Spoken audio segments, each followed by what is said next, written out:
Okay, good afternoon. आइए start करते हैं आज नीट 2018 है ना का सॉल्यूशन। बेटा देखिए इसमें क्या क्या रखा है। वेलोसिटी वेक्टर जो है वो vi कैप है, EM वेव का क्वेश्चन है। जो वेलोसिटी वेक्टर है वो vi कैप है और इलेक्ट्रिक फील्ड जो है that is along y axis. Electric field बेटा किस एक्सिस के अलोंग रखी है? y एक्सिस के अलोंग। ठीक है, ये बेटा x एक्सिस है ना, ये y एक्सिस है और ये z एक्सिस है। z एक्सिस बाहर को बना रहा हूं और बन नहीं रही। ठीक है, आप ये बात समझ पा रहे हैं ना। z एक्सिस की बाहर को है, इलेक्ट्रिक फील्ड इधर को है ना, y एक्सिस के अलोंग। वेलोसिटी जो है EM वेव की वो इधर को है, दैट इज c इस डायरेक्शन में है, E पॉजिटिव y डायरेक्शन में, B का डायरेक्शन पूछा है। प्यारे बच्चों यहाँ पर हमको क्या सोचना होता है? E cross B parallel to C, E cross B parallel to C। तो B इधर होगा तभी E क्रॉस B इसके अलाउंग है ना, B जो होगा वो Z के अलाउंग होगा। बेटा E और C, E B C all are mutually perpendicular. क्या हमको ये बात याद है? Yes sir. तो बेटा C जो B है या तो वो अंदर को हो सकता था या वो बाहर को, लेकिन ये बिल्कुल पक्का है कि B बाहर को होगा क्योंकि E cross B parallel to C। अगर ये J कैप है तो J cap cross K cap ही I कैप बनेगा। अगर ये अंदर को होती मैग्नेटिक फील्ड तो J cap cross K cap बेटा माइनस I कैप हो जाता। क्या आप ये बात समझ पा रहे हैं? Yes sir. J cap cross अगर माइनस K कैप करता तो माइनस I कैप आता। आप ये बात समझ पा रहे हैं? नहीं समझ पा रहे? तो बेटा मैग्नेटिक फील्ड किसके अलाउंग आएगी? Z एक्सिस के अलाउंग, पॉजिटिव Z एक्सिस के अलाउंग। अगले क्वेश्चन में कह रहा है कि बेटा 30 डिग्री एंगल ऑफ प्रिज्म है, रिफ्रैक्टिंग एंगल 30 डिग्री है। आपसे ये पूछा गया है कि एंगल ऑफ इंसिडेंस क्या होता कि रे path retrace कर ले after reflection, ray retraces its path after reflection from the silvered face। तो बेटा अगर ये रिट्रेस करे इसका मतलब इस पे परपेंडिकुलर जा रही, इसका मतलब क्या जा रही बेटा? इस पे परपेंडिकुलर। नहीं समझ में आया? अब बेटा सोच के देखो, ये 30 है तो ये एंगल क्या होगा बोलिए? ये 90, तो फिर ये कितना हो जाएगा? 30। तो बेटा यहाँ पर क्या लगाएंगे बेटा? Snell's law 1 into sin I, 1 into sin I is equal to mu, that is root 2 into sin 30। तो बेटा ये क्या आएगा? 1/2 है ना, तो ये बन जाएगा 1/2। क्या बन जाएगा? 1/2। अब sin I 1/2 क्या होता है? जब I क्या होता है 45 डिग्री। क्या होता है बेटा? 45। है ना, काफी आसान क्वेश्चन था। क्वेश्चन नंबर 3 पे आएंगे। यहाँ पर कहे इंडक्टर में एनर्जी स्टोर 25 मिली जूल है, जब उसमें करंट 60 मिली एम्पियर है, L बताना है। तो बेटा आप कैसे करेंगे? U = ½ Li² है ना। तीन चीजें हैं, दो आपको मालूम है, तीसरी एक ही अननोन है, तो एक तो नोट होनी नहीं चाहिए, नहीं तो क्या हो जाती है? कंफ्यूजन की निकालना है। चलिए बेटा अगले क्वेश्चन पे चलेंगे। तो बेटा इससे अगला क्वेश्चन आगे है ना। अगले क्वेश्चन में कह रहे हैं कॉन्केव मिरर है, एक बार ऑब्जेक्ट 40 पे है, फिर उस पर 20 उसके पास ले आए तो इमेज कितना खिसक जाएगी? इमेज की डिस्प्लेसमेंट कितनी होगी? पहले ऑब्जेक्ट 40 पे था, फिर हम उसको कहां ले आए? 20 पे ले आए। कहां पे ले आए? 20 पे। है ना, या तो आप 1/u + 1/v = 1/f की माला जप सकते हैं, लेकिन सबसे अच्छा क्या होता है? न्यूटन्स फार्मूला, x और x = f²। है ना।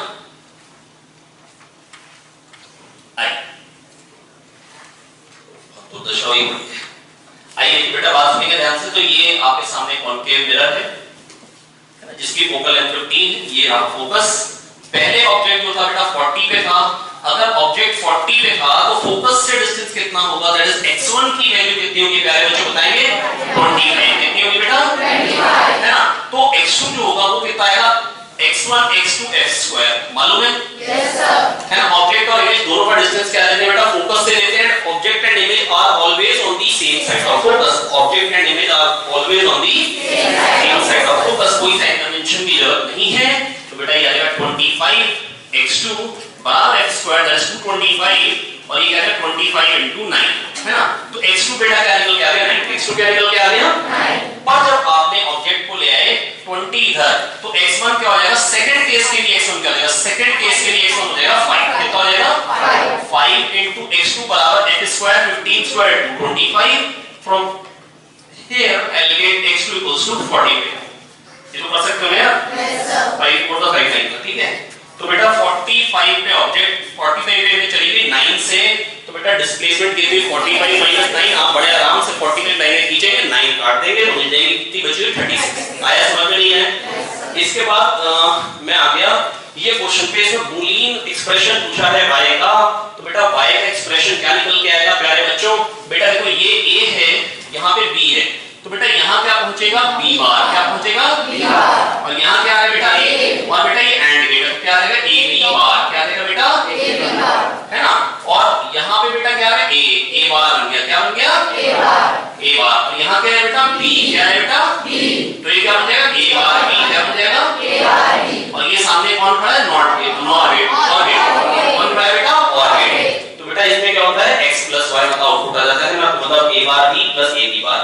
AD bar plus A bar B will be Y। तो Y क्या निकल के आएगा A bar B plus AD बार। नहीं आया समझ में? क्लियर हो गया?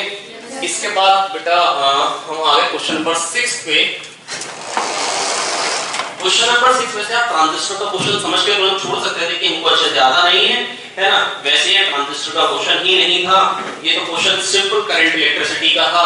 बेटा इस क्वेश्चन में कह रखा था CE और VE potential difference base emitter के क्रॉस भी जीरो था और पोटेंशियल डिफरेंस जो है कलेक्टर एमिटर के क्रॉस भी जीरो है, इन दोनों के क्रॉस भी जीरो है, इन दोनों के क्रॉस भी जीरो है, तो इन दोनों के क्रॉस भी क्या हो जाएगा बेटा? क्या आप ये बात समझ पा रहे हैं? बेटा अगर कोई भी तीन बच्चे हैं, इन दोनों की एज बराबर है ना? पहले दूसरे की एज बराबर है, दूसरे तीसरे की एज बराबर है। हाँ, तो बेटा पहले दूसरे की एज बराबर है, दूसरे तीसरे की एज बराबर है, तो पहले तीसरे की बराबर होगी। तो बेटा मैं बस आपको ये कहना चाह रहा हूं कि यहाँ का पोटेंशियल जीरो है, ये गिवन है, ये अर्थिंग का रखिए तो ये भी 0 वोल्ट हो गया और ये भी 0 वोल्ट हो गया। और यहाँ का पोटेंशियल भी क्वेश्चन में 20 वोल्ट गिवन है और यहाँ का पोटेंशियल भी 20 वोल्ट गिवन है।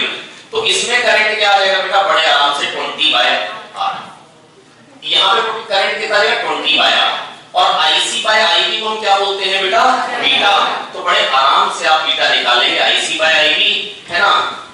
मतलब सारे के सारे पार्ट बहुत ही सिंपल है, सिंपल करंट इलेक्ट्रिसिटी का क्वेश्चन था। अब IC/IB में आप ऐसे लिख सकते हैं, पोटेंशियल डिफरेंस तो दोनों के क्रॉस सेम है, तो पोटेंशियल डिफरेंस अपॉन ये वाला रेजिस्टेंस, पोटेंशियल डिफरेंस अपॉन ये वाला रेजिस्टेंस, डेल्टा भी दोनों सेम है, तो डेल्टा भी अपॉन ये वाला रेजिस्टेंस कितना? 4 किलो ओम, क्योंकि नीचे कोई रेशियो लेने तो मेरे को 4000 लिखने की कोई जरूरत नहीं है। और यहाँ पे क्या है बेटा? 500 किलो ओम, तो बेटा क्या होगा? 500/4 दैट इज 125। कितना आएगा बेटा? 125। इसके बाद बेटा अगला क्वेश्चन है, ये फ्लूइड का बहुत सिंपल क्वेश्चन है, ये मैं आपको पहले भी बता चुका हूं। बेटा देखो अगर जो फ्लूइड का ये जो क्वेश्चन दे रखा है ना, इसमें पता है क्या कह रहा है आपको बच्चों? इसमें आप कह रहे हैं rate of production of heat at terminal velocity.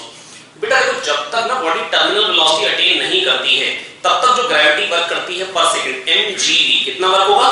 mgv, क्योंकि फोर्स mg लग रहा है, डिस्प्लेसमेंट v हुई, तो बेटा जो वर्क आएगा mgv। बेटा वर्क कितना निकल के आएगा प्यारे बच्चों? mgv वर्क निकल के आएगा, है ना? और जो बेटा वर्क होगा mgv वो किसके बराबर होगा बेटा? कुछ काइनेटिक एनर्जी बढ़ेगी और कुछ थर्मल एनर्जी, क्योंकि बेटा वो जो बॉडी फ्लूइड के पार्टिकल्स को टकराएगा तो रैंडम मोशन जो है वही बेटा बेसिकली क्या है? Thermal energy. वही क्या है बेटा? जो रैंडम मोशन है that is thermal energy. Random motion he thermal energy है, रैंडम मोशन ही थर्मल एनर्जी। तो बेटा बस मैं आपको प्यारे बच्चों यही बताना चाह रहा हूं कि जब टर्मिनल वेलोसिटी आ गई, जब टर्मिनल वेलोसिटी आ गई, तो बेटा टर्मिनल वेलोसिटी जब आ गई है तो बेटा उस टाइम पे क्या होगा? उस टाइम पे जो भी वो ग्रेविटी वर्क करेगी वो सारी की सारी किसमें जाएगी? थर्मल एनर्जी में, क्योंकि काइनेटिक एनर्जी तो बढ़ी नहीं है। प्यारे बच्चों जब ये नीचे आ रहा था पहले तो उस टाइम क्या हुआ था? उस टाइम बेटा कुछ इसकी काइनेटिक एनर्जी बढ़ रही थी और कुछ थर्मल एनर्जी। अब फाइनली क्या होगा बेटा? खाली और खाली थर्मल एनर्जी बढ़ेगी, खाली और खाली क्या होगा? और वैसे भी आप समझ सकते हैं नॉन कंजर्वेटिव फोर्स जब भी वर्क करता है तो थर्मल एनर्जी का प्रोडक्शन होता है, तो भी हमेशा क्या होता है? थर्मल एनर्जी का प्रोडक्शन होता है। एंट्रोपी सिस्टम की हमेशा इंक्रीज करेगी जब भी नॉन कंजर्वेटिव फोर्स वर्क करेगा, जब भी नॉन कंजर्वेटिव फोर्स वर्क करेगा, है ना? हमेशा नेगेटिव वर्क आता है, थर्मल एनर्जी बढ़ती है, एंट्रोपी सिस्टम की इंक्रीज। तो यहाँ पर बेटा क्या था? यहाँ पर बेटा हमको बस ये कह रखा है प्यारे बच्चों की जब ये नीचे आ रहा है तो rate of production of heat किस पे डिपेंडेंट होगा? क्वेश्चन नंबर 8 में कह रहे rate of production of heat at terminal velocity is proportional to. बेटा बस मैं आपको ये नहीं कह सकता हूँ, ग्रेविटी ने वर्क किया mgv और जो वर्क किया वो सारा का सारा किसमें चला गया? थर्मल एनर्जी बढ़ने में, क्योंकि काइनेटिक एनर्जी तो बढ़ ही नहीं रही है। और बेटा मास जो होता है वो होता है वॉल्यूम इनटू डेंसिटी, वॉल्यूम होती है 4/3 πr³ into density into g और टर्मिनल वेलोसिटी होती है 2/9 r² t minus rho g by beta. 2/9 r² t minus rho g by beta. तो बेटा ये r³ और ये r² के दोनों कहेंगे हम मरे दूसरे के और बचेंगे r की power 5। That is work done by gravity and terminal velocity that is proportional to r की पावर 5। और वो काइनेटिक एनर्जी बॉडी चेंज करने के लिए सफिशिएंट ही नहीं है, वो काइनेटिक एनर्जी बॉडी की चेंज कर ही नहीं रही है और बॉडी की काइनेटिक एनर्जी चेंज नहीं हो रही है, दैट इज सारी की सारी किसमें जा रही है? किसमें जा रही है? Next question number 9।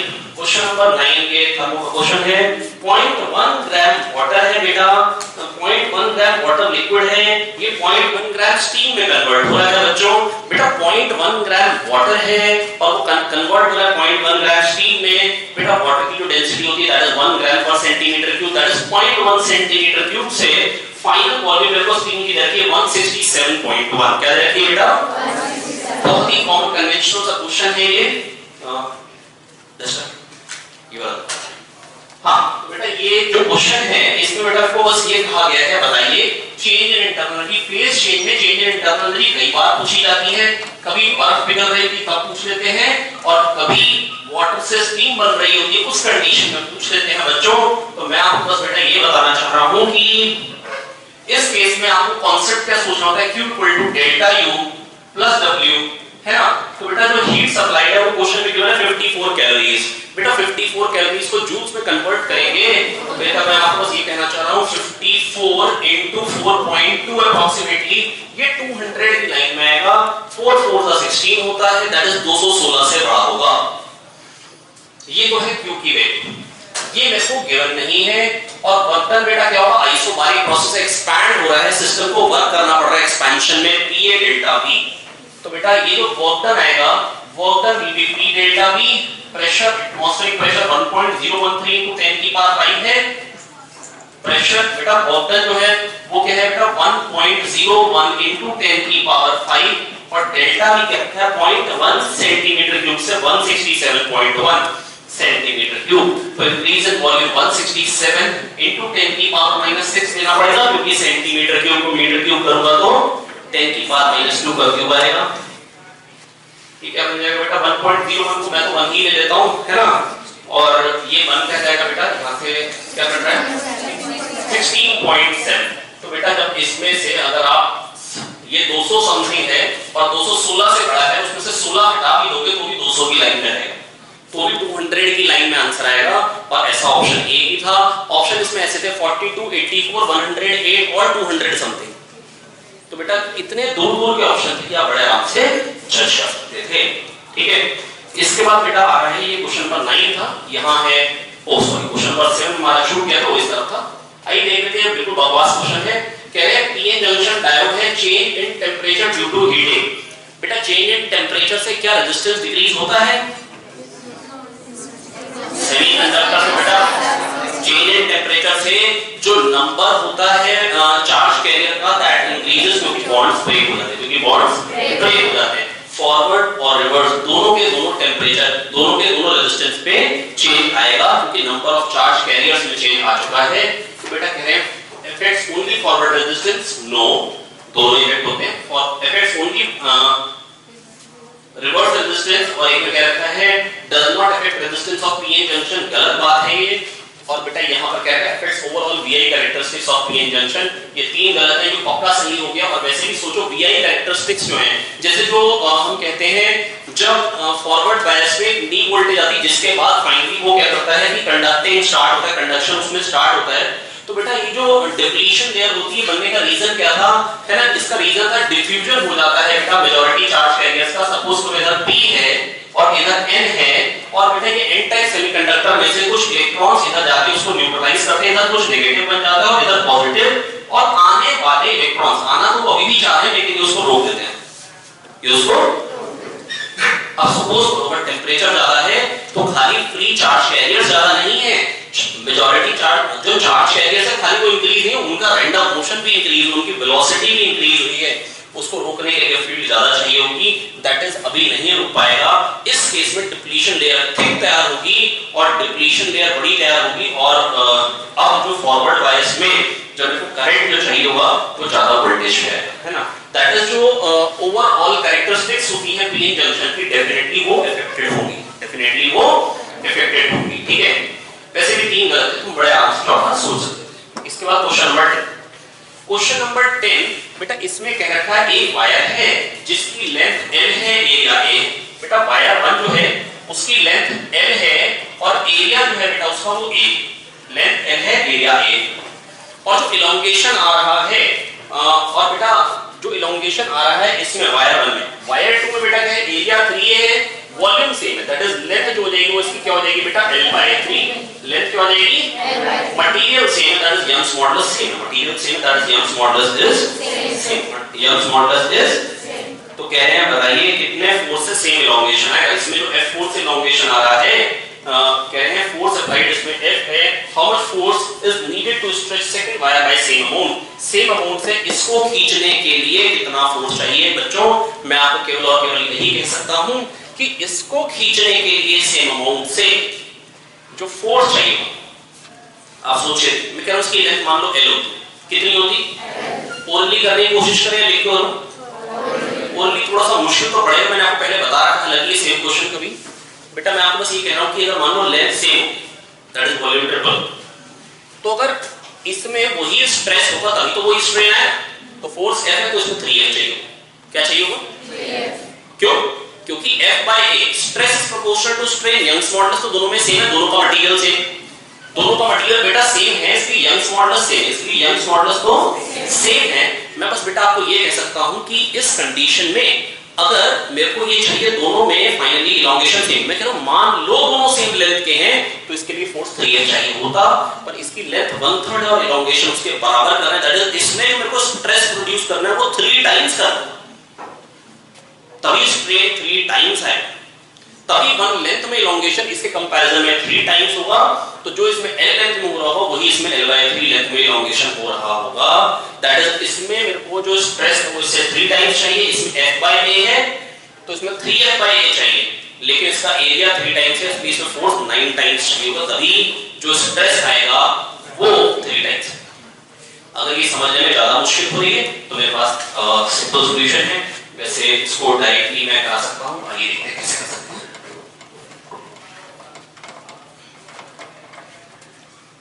F/A is equals to y x/A, मान लो इलोंगेशन x का, दूसरे वाले में F/3A is equals to y x/L/3, L/3 का 3 ऊपर चला जाएगा, समझ सकते हैं, ओ सॉरी F डैश, इसमें अगर क्या फोर्स चाहिए मान लो सेकंड कंडीशन में जब एरिया 3A है वॉल्यूम सेम है तो बेटा लेंथ क्या हो जाएगी L/3, वॉल्यूम सेम है तो लेंथ क्या हो जाएगी बेटा L/3, है ना। तो मैं बस बेटा आपको ये कहना चाहूंगा यहां से F डैश क्या निकल के आ रहा है, ध्यान से देखेंगे तो y 9y a x/n, और यहां पे क्या है खाली y a x/n, that is F dash equal to 9। क्या आप ये बात समझ गए? Yes sir. नहीं है? पक्का समझ में आ गया? चलिए आगे क्वेश्चन पर मूव करते हैं। तो क्वेश्चन नंबर 11 में बेटा क्या कह रहे हैं, कह रहे हैं इनिशियल पावर ना जो बेटा डिसिपेट करने के बाद टोटल पावर डिसिपेटेड, जो एमिटेड पावर है वो पहले भी emitted power emitted by the body is given P, है ना, और लैम्डा नॉट है मैक्सिमम स्पेक्ट्रल एमिसिव पावर के करस्पॉन्डिंग लैम्डा, जिसके corresponding maximum spectral emissive power है ना, वो लैम्डा नॉट है। और फिर क्या हुआ कि हमने टेंपरेचर को इंक्रीज किया, वो 3/4 लैम्डा नॉट हो गया, ठीक है। हमसे पूछा है पावर एमिटेड कितने टाइम्स हो जाएगी, n टाइम्स हो जाएगी, कह रहे हैं final power np, final power emitted np हो गई, इनिशियल पावर एमिटेड p है, तो बताइए n कितना है बेटा, लैम्डा एंड t कांस्टेंट होता है, this is Wien's displacement law, heat transfer का बहुत सिंपल कांसेप्ट है, लैम्डा एंड t कांस्टेंट होता है, होना भी चाहिए, टेंपरेचर बढ़ेगा तो जिससे corresponding maximum spectral emissive power आती है दैट शुड डिक्रीज, क्योंकि टेंपरेचर बढ़ेगा तो ज्यादा एनर्जी वाले रेडिएशंस ज्यादा निकलेंगे, ज्यादा रेडिएशंस ज्यादा एनर्जी वाले ज्यादा निकलेंगे, ठीक है बेटा। अब बेटा मैं बस ये कहना चाह रहा हूं कि अगर ये 3/4 अगर हो गया 3/4 हो गया है तो टेंपरेचर 4/3 टाइम्स होगा, because lambda and t should remain constant, that is temperature जो हो गया है वो t से 4/3t टाइम्स हो गया है। क्या आप ये बात समझ रहे हैं? 4/3 टाइम्स हो गया है। अगर टेंपरेचर 4/3 टाइम्स हो गया तो पावर एमिटेड होती है बेटा सिग्मा a t की पावर 4, तो अगर बेटा जो पावर एमिटेड होती है बेटा वो क्या होगी सिग्मा a t की पावर 4। मैं आपको ये बात बता दे रहा हूं, जो पावर एमिटेड होती है वो सिग्मा a t की पावर 4 होती है, और जो नेट पावर लॉस होता है that is sigma a t की पावर 4 माइनस ts की पावर 4, क्योंकि सराउंडिंग से सिग्मा a ts की पावर 4 मिल जाती है। तो बेटा अगर टेंपरेचर 4/3 टाइम्स हो गया है तो पावर एमिटेड 4/3 की पावर 4 टाइम्स हो जाएगी, क्योंकि जो पावर एमिटेड होती है बेटा, पावर एमिटेड जो होती है ना बेटा वो होती है सिग्मा a t की पावर 4। मैं फिर से क्लियर कर रहा हूं, लैम्डा से 3 लैम्डा/4 हो गया तो 4/3t हो जाएगा। क्यों ऐसा हो जाएगा? क्योंकि लैम्डा एम्प्टी कांस्टेंट होता है। तो अगर ये 3/4 होगा तो वहां पर 4/3t आएगा, तभी लैम्डा नॉट इनटू t के बराबर 3/4 lambda naught into t dash. तो यहां से भी आप कह सकते हैं 4/3t टाइम्स। और अगर टेंपरेचर 4/3t टाइम्स हो गया तो बेटा पावर एमिटेड पे क्या फर्क पड़ने वाला है बेटा बताइए? 4 बाय यहां पर क्या आएगा 4/3t पावर 4 दैट इज 256/18 256/18। चलिए ये नेक्स्ट क्वेश्चन पे चलेंगे। तो बच्चों यहां पे नेक्स्ट क्वेश्चन देखो क्या कह रखा है। कहते हैं पहले n रेजिस्टर्स मैंने सीरीज में लगाए थे, बाद में n रेजिस्टर्स पैरेलल में लगाए हैं। पहले जो करंट आया था बाद में उसका 10 टाइम्स करंट आ रहा है, बाद में जो करंट आ रहा है वो 10 टाइम्स आ रहा है। तो बच्चों मैं बस आपको ये कहना चाह रहा हूं कि पूछा है कि n की वैल्यू क्या होगी। तो पहले जो करंट था वो था E/R प्लस NR, और बाद में जो करंट आ रहा है वो इसका 10 टाइम्स आ रहा है। जब पैरेलल में लगा दिया R रेजिस्टेंस को पैरेलल में लगाऊंगा तो R/N बनेगा।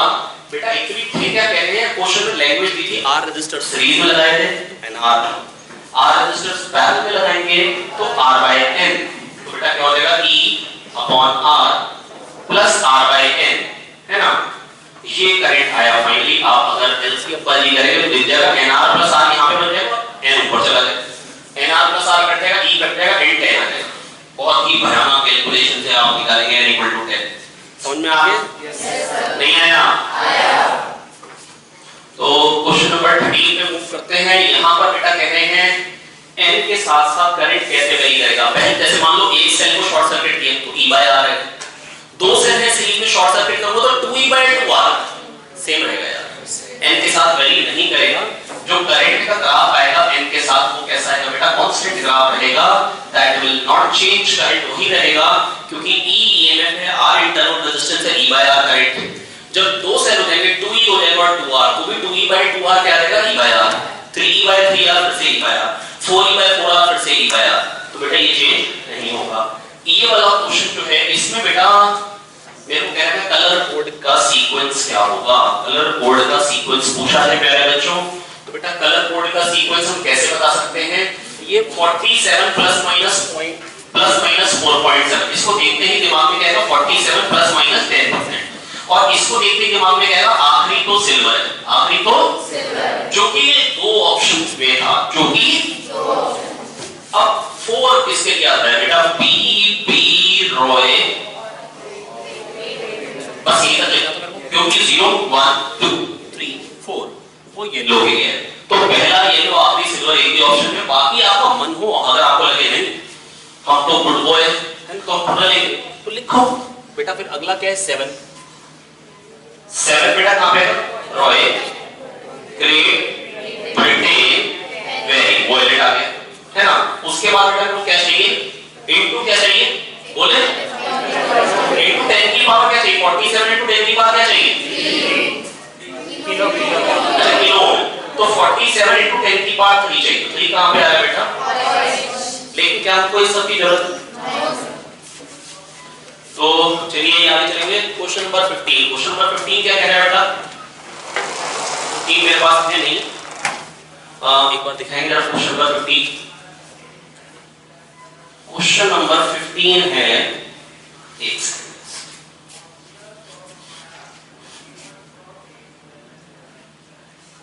हाँ, which of the following statements is incorrect?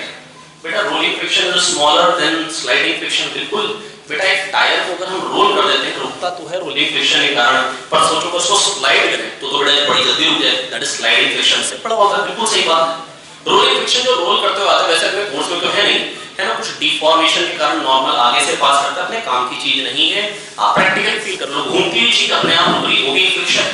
और अगर सोचो अगर टायर को आप ऐसे रोल ना करो, इस तरीके से ना फेंको, घुमा ऐसे हॉरिजॉन्टली फेंको ग्राउंड पे, तो फट से रुकेगा, रबर है बेटा, है ना। तो rolling friction is smaller than sliding friction गलत है। Rolling friction is much smaller than sliding friction, पर स्मॉलर तो है।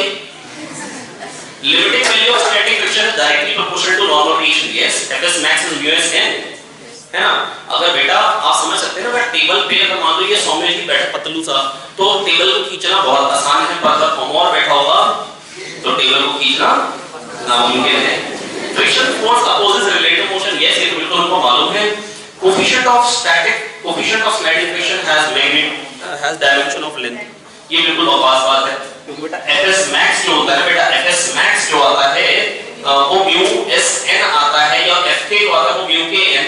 तो बेटा ये भी न्यूटन है, ये भी न्यूटन है, बेटा क्या होगा, कैंसिल हो जाएगा, डायमेंशनलेस मिलेगा मेरे को। बेटा स्टैटिक फ्रिक्शन का कोफिशिएंट होता है that is a dimensionless quantity. मेरे को अगर प्रॉब्लम समझ में आ गया? Yes sir. आगे बढ़े? Yes sir. प्यारे बच्चों, ये देखिए आपके सामने आ गया है अगला क्वेश्चन नंबर 16।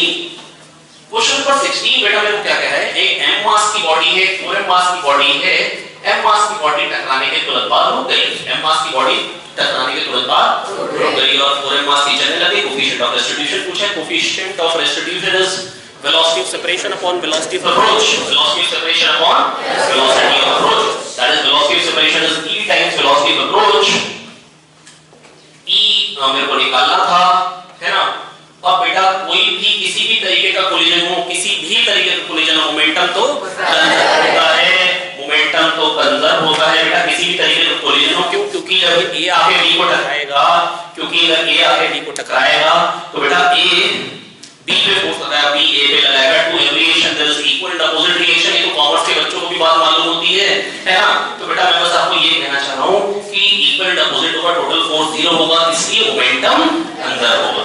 तो पहले क्या था m into v और इसलिए था 0, क्योंकि इसकी वेलोसिटी 0 थी, बाद में इसका 0 हो गया, तो mv होने के लिए वेलोसिटी क्या हो जाएगी, v/4। या लिखे करूं mv equals to 4mv dash, फिर आप ऐसे काटो गुस्से में, आप फिर 4 ऐसे नीचे चला जाएगा, ग्रेविटी नीचे खींच चले जाएगी।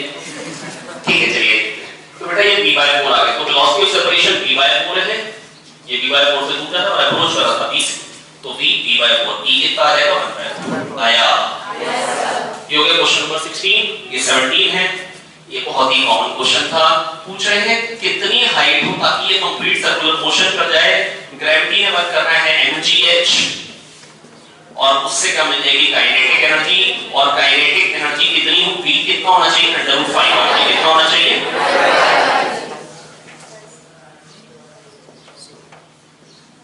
थोड़ी जगह कम थी, पाँच समझ में आ गया? Yes sir. या नहीं आ पाया? mgh ग्रेविटी ने वर्क किया, हाफ mv² काइनेटिक एनर्जी मिल गई, क्योंकि इनिशियल 0, तो यहां से h कितना आ जाएगा प्यारे बच्चों, 5r/2। लेकिन डायमीटर की फॉर्म में पूछे तो डायमीटर की फॉर्म में कर दो 5d/4। ठीक है, ये हो गया क्वेश्चन नंबर 17। इसके बाद क्वेश्चन नंबर 18 कह रहे a b c तीन चीजें हैं, तीनों बराबर एंगुलर वेलोसिटी से जा रही है, तीनों का साइज बराबर है। बच्चों बेटा मेरी बात सुनिए ध्यान से, वंदना ठाकुर बेटा बॉटल को देखे कोई फायदा नहीं है बेटा, एग्जाम्पल लगाएंगे तो a b c तीन बॉडीज हैं, a b c तीन बॉडीज हैं और तीनों की एंगुलर वेलोसिटी सेम है, तीनों की एंगुलर वेलोसिटी प्यारे बच्चों क्या है, सेम है। और तुम भी अपने बाल ना बनाया कोई नंबर लगाओ। अब बेटा यहाँ पर क्या है बेटा, अगर जो काइनेटिक एनर्जी होती है, अगर एक रोलिंग बॉडी की हाफ i⍵² होती है, i किस एक्सिस के अबाउट लेते हैं, एक्सिस ऑफ रोटेशन के अबाउट, जो कि कहां से पास करती है, रोलिंग बॉडी में जो पॉइंट रुका होता है वहीं से पास करती है। रुका कौन सा पॉइंट होता है, जो पॉइंट कांटेक्ट, जो पॉइंट नहीं आया, आया कि नहीं आया, आया।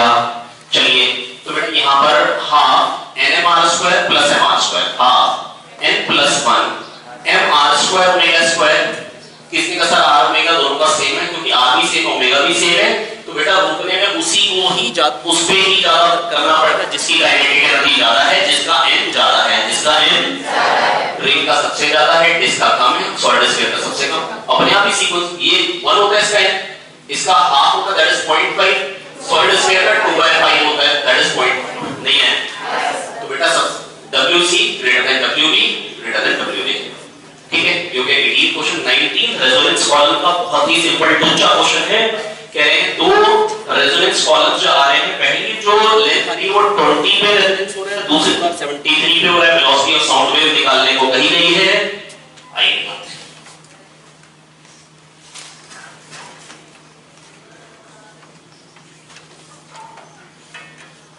प्यारे बच्चों, यहाँ पर क्या है कि इस तरीके से होता है, पानी को हल्के कम करते चलते, पहली बार tan बोला तो फंडामेंटल मोड आप कह सकते हैं, और दूसरी बार इस तरीके से होता है ना, और ये L1 है और दूसरी बार जो लेंथ आती है उसको क्या बोलते हैं L2, और बेटा L2 माइनस L1 क्या होगा बेटा lambda by 2। L2 minus L1 क्या होगा बेटा एक लूप की length L2 minus L1 is equals to lambda by 2। तो यहां से लैम्डा आ जाएगा twice of L2 minus L1। तो कितना बन जाएगा 53 सेंटीमीटर है तो 106 लैम्डा क्या हो जाएगा बेटा 106 नहीं है सेंटीमीटर, मीटर में क्या है 1.06। ऐसी भयानक कैलकुलेशन कर लेते मन में। यस सर 53 into 106 बेटा बहुत ही तुच्छ है, मीटर में कन्वर्ट करना 100 1.06। अब बेटा v equal to f lambda frequency 320 given है, v equal to f lambda लगाना है f 320 है प्यारे बच्चों और लैम्डा कह रखा है 1.06 दैट इज 6% से बढ़ा है 6%। 300 का क्या होगा 88 कितना होगा तो अप्रॉक्सीमेटली आंसर विल बी 338। 20 का 6% मैं नहीं ले रहा हूं, लेना तो ले लो भाई 6% कितना का 20 का 100 का होगा 6 तो 10 का होगा 0.6 तो 1.2 339.2 एग्जैक्टली करो तो बेटा 1.06 मतलब 6% बढ़ा दो नहीं है। इसके बाद बेटा ये क्वेश्चन है इलेक्ट्रॉन को एक बार गिरा रहे हैं इलेक्ट्रिक फील्ड ऊपर को, एक बार प्रोटॉन के इलेक्ट्रिक फील्ड नीचे को उसको गिरा रहे हैं, कह रहे गिरने में टाइम इसमें t1 लगेगा इसमें t1 t2 में से कौन बड़ा है बेटा डेफिनेटली t2 बड़ा है क्योंकि इलेक्ट्रॉन पे वही फोर्स करेगा। इलेक्ट्रॉन का मास होता है 1837 time mass of proton. Electron बहुत हल्का होता है बेटा 1837 इलेक्ट्रॉन्स का मास होता है प्रोटॉन का मास। इसका मतलब इलेक्ट्रॉन बहुत हल्की चीज है, अगर इलेक्ट्रॉन बहुत हल्की चीज है बेटा बड़ी जल्दी से गिर जाएगी। आप यही समझ सकते हैं कि हम पतले दुबले भाई को अगर एक लात मारे तो उसको बेटा टाइम ज्यादा लगेगा यहाँ से दीवार तक जाने में, या और को लात मारे तो मेरे को ज्यादा टाइम लगेगा है ना। तो बेटा ये बिल्कुल पक्की बात है कि ऐसा नहीं हो सकता बेटा जिसका मास कम है इसको खाली इशारा करते ही सूडो फोर्स से जाकर टकराएगा दीवार पे है ना। बेटा कहने का मतलब इसका मास कम है जल्दी आ जाएगा, मास कम है। और अगर आपको लगे नहीं हम इक्वेशन से करते हैं हमको फील्ड नहीं आती है ना, तो आप ऐसे लिखेंगे s = हाफ t स्क्वायर क्योंकि u तो 0 है, ये u भी लिखोगे आप लिखोगे u since u is 0 therefore s = half t square and t = √2s/a और a होता है e/m। s को दोनों को सेम ट्रैवल कर रहे हैं e/m, तो जिसका मास कम होगा उसको टाइम कम लगेगा therefore t1 is less than t2 क्योंकि उसका मास भी बहुत छोटा है। क्या दो आगे समझ में आ गया है? अगले क्वेश्चन पे चलें। ओके चलिए अगले क्वेश्चन पे चलते हैं।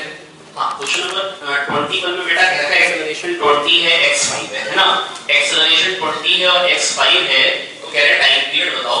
बेटा कह रहे हैं SHM का क्वेश्चन है, सिंपल हार्मोनिक ऑसिलेटर है, मीन पोजीशन से जब डिस्टेंस 5 है तो एक्सेलरेशन ये है, मैग्नीट्यूड देखा है तो मैग्नीट्यूड में अगर रिलेशन बताओ तो क्या होता है बेटा एक्सेलरेशन = ω²x। एक्सेलरेशन क्या है पहले बच्चों 20 ω² x x बेटा क्या कह रहा था क्वेश्चन में 5 क्या कह रहा है बेटा यहां से कह रहा है 5 4 20 ω² 4 का मतलब ओमेगा से आ गया 2 प्लस माइनस 2 तो बोलेंगे नहीं, प्लस माइनस 2 तो बोलेंगे तो बेटा ω2 आ गया, ओमेगा होता है 2π/t। क्या होता है बेटा 2π/t, 2 को काटेंगे है ना, टाइम पीरियड कितना आ गया बेटा पाई, कितना आ गया बेटा पाई, तो टाइम पीरियड निकल के आ गया बेटा पाई 22 वाले क्वेश्चन में। चलो आगे समझ में आ गया, 5 मिनट में बता सकता हूं ठीक। 22 वाले क्वेश्चन में कहना है बेटा दो प्लेट्स हैं पैरेलल प्लेट कैपेसिटर की, एक पे प्लस q चार्ज होगा और डेफिनेटली दूसरे पे माइनस q होगा। Force is proportional to d की पावर n, मतलब ऐसे ऑप्शंस है force is inversely proportional to distance between the plates, force is directly proportional to distance between the plates, force is independent of distance between the plates है ना। बेटा जो force होता है ना बेटा अगर एक पे प्लस q चार्ज है एक पे माइनस q, तो एक का चार्ज और दूसरे की फील्ड लेते हैं, टोटल फील्ड नहीं होती बेटा। जब हमने 1/4πε0 q1 q2/r² पढ़ा तो 1/4πε0 q1/r² उसकी फील्ड और इनटू q होगी, तो इसकी फील्ड क्या होगी q/a sigma sigma ε0 field into charge q²/2 ε0। इसमें d का ढूंढो नहीं, अच्छा तो force is independent of d, force is independent, answer क्या होगा इनकी वैल्यू क्या होगी 0 है ना। हालांकि ये नहीं था वहां पर लैंग्वेज वाला क्वेश्चन था, force is independent of d will be the correct option है ना। 23rd में कह रहे हैं वेलोसिटी है v0 i कैप, मतलब इलेक्ट्रॉन जो है वो v0 i कैप से जा रहा है, इलेक्ट्रॉन है v0 से जा रहा है ना। इलेक्ट्रिक फील्ड नेगेटिव डायरेक्शन में है तो डेफिनेटली स्पीड इंक्रीज करेगी क्योंकि इलेक्ट्रॉन पे जो फोर्स आता है नेगेटिव चार्ज पे फोर्स इलेक्ट्रिक फील्ड से ऑपोजिट डायरेक्शन में आता है, तो एक्सेलरेशन क्या आ जाएगा प्यारे बच्चों, एक्सेलरेशन आ इनिशियल वेलोसिटी थी e by m हो गया acceleration, v equal to u plus kt से आगे रफ्तार थीटा एक बात नहीं आया समझ में? नहीं आया? थोड़ी जगह हमें इधर ले लेते हैं जगह पे।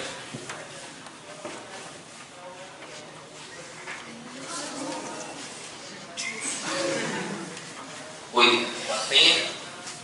आइए तो प्यारे बच्चों यहाँ पे क्या कह रखा है, वेलोसिटी है v not i cap, velocity क्या है बेटा v नॉट i कैप है ना, तो वेलोसिटी बेटा v नॉट है, एक्सेलरेशन बेटा क्या हो जाएगा e by m, दोनों सेम डायरेक्शन में है ना। अब बेटा v इक्वल टू u प्लस at से रफ्तार आ जाएगी बेटा, initial de Broglie wavelength lambda naught कह रखी है जिसकी वैल्यू है h upon m v naught, h upon बेटा लैम्डा क्या होता है h by m v, क्या ये बात समझ में आ गई है ना। अब बेटा लैम्डा होता है h by m v, अब बेटा t टाइम बात क्या हो जाएगी h upon m v not plus e by m t, किसने सर v नॉट से मल्टीप्लाई डिवाइड करो, मैंने कहा क्यों कहते बन जाएगा, मैंने कहा ठीक है। अब v नॉट बाहर ले लिए तो क्या बन जाएगा प्यारे बच्चों, h upon m v not बन जाएगा, लैम्डा नॉट नहीं है, upon 1 plus e by m v not into t, this is the answer. लेकिन इस क्वेश्चन को आप डायरेक्टली कर सकते थे, ऑप्शंस बहुत ही खूबसूरत थे। दो ऑप्शन में तो कह रखा था लैम्डा बढ़ रहा है टाइम के साथ साथ, एक में कह रखा है lambda equal to lambda naught t और एक में कह रखा है lambda equal to lambda naught upon 1 minus something वाला ऑप्शन था। डिनोमिनेटर घटेगा तो भी तो वैल्यू बढ़ेगी, और एक में कह रखा था डी ब्रोगली वेवलेंथ वही की वही रहेगी, कांस्टेंट रहेगी। तो ये तीन ऑप्शन तो वैसे ही गलत है, डी ब्रोगली वेवलेंथ तो घटेगी, क्यों?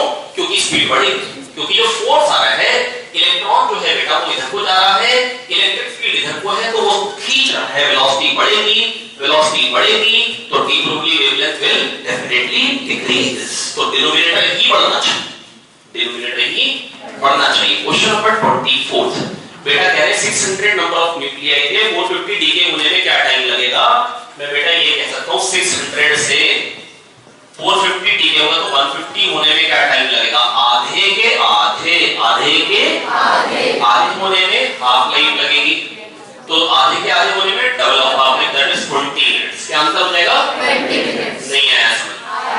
आया। इसके बाद क्वेश्चन नंबर 25 था, 25 में बेटा मेरे को पता है क्या कह रखा था, तो 25 में कह रखा था जो थ्रेशोल्ड वेवलेंथ है एक सरफेस की, मेटालिक सरफेस की, वो न्यू नॉट है, क्या है बेटा न्यू नॉट है ना, जो थ्रेशोल्ड वेवलेंथ है वो न्यू नॉट है, this is the threshold wavelength, ठीक है।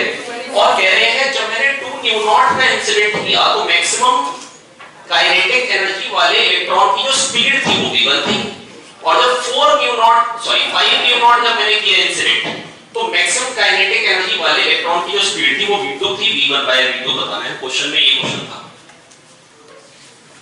तो बेटा बस मैं आपको यही कह सकता हूं कि h जो मैक्सिमम काइनेटिक एनर्जी होती है वो होती है h न्यू माइनस 5, और 5 को बोलते हैं h न्यू नॉट, तो 2h new not minus h new not, एक बार मैक्सिमम काइनेटिक एनर्जी आएगी, मतलब पहले केस में जो मैक्सिमम काइनेटिक एनर्जी आएगी वो h न्यू नॉट आएगी, और दूसरे केस में 5h new not minus h new not 4h new not आएगी। अगर काइनेटिक एनर्जी 4 टाइम्स होती है तो स्पीड तो केवल डबल होती है, स्पीड डबल होती है तो ही काइनेटिक एनर्जी 4 टाइम्स होती है। इसके बाद 26 चलो आगे, kinetic energy to total energy का ratio, total energy is negative of kinetic energy and is half of potential energy.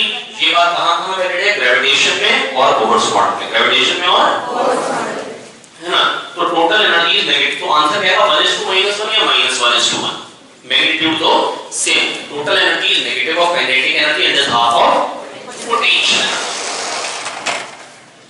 इसके बाद 27 इसमें कह रहा है कि जो फोर्स लगा है किसी एक पॉइंट पे फोर्स लगा है और दूसरे पॉइंट पे वो टॉर्क बताना है किस पॉइंट पे फोर्स लगा है, R2 पे लगा है R1 पे, R2 इस वाले पॉइंट पे फोर्स लगाया जा रहा है और इस पॉइंट के वो टॉर्क बताना है, बहुत ही गलती सवाल है। इस पे फोर्स लगा 2 0 -3, इस पे फोर्स लगा है F जो कि हमको गिवन है, और ये R1 पोजीशन वेक्टर है, इसका R वेक्टर क्या हो जाएगा, ये मान लो R1 है, सो ये R2 है, क्वेश्चन में जो दे रखा है उसके हिसाब से नाम लिख देता हूं, हाँ ये R, तो बेटा ये वेक्टर क्या हो जाएगा R1 vector plus R vector is equal to R2 vector, R1 vector plus R vector is equal to R2 vector, तो R वेक्टर क्या हो जाएगा R2 माइनस R1, नहीं आया, आया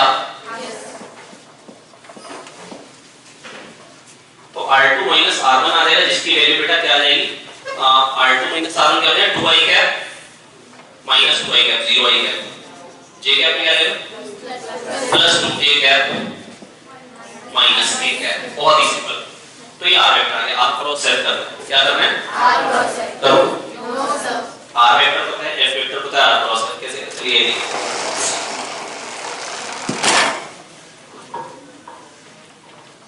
बताएंगे r वेक्टर क्या है बेटा, r क्रॉस सेट कैसे किया जाता है, डिटरमिनेंट बनाते हैं i cap j cap k cap 0 2 minus 1, अगले वाले का क्या है, f का क्या है 4 i कैप लेंगे तो क्या आएगा बेटा माइनस 12 प्लस 5 माइनस 7 नहीं है, ऐसे ऑप्शन 2 नहीं तो बेटा यहीं पे काम है। जे कैप में क्या, मैं ऐसा नहीं कि मैं खाली जे कैप का भी निकाल, लेकिन तीनों में उन्होंने ये किया था जो सही थे, जैसे जे कैप का कोएफिशिएंट था वो भी 2 में सही था, तो आप ऐसा नहीं कि किसी एक का निकाल के आंसर कर सकते थे, है ना बेटा संजना। संजना बेटा बात सुनिए बेटा, अब ये जे कैप में क्या आएगा बेटा -4 जे कैप, इतने में ही काम आ जाएगा, ठीक है। और के कैप का वैसे आएगा क्या -8, क्यों के कैप में क्या आएगा बेटा माइनस, क्या मैं कुछ गलत लिख दिया, 0 टू -1 -8, ठीक है। तो बेटा ये हो गया। इसके बाद क्वेश्चन नंबर 27 के बाद 28, इसमें कहते हैं ये ब्लॉक स्टेशनरी है, इसके रिस्पेक्ट में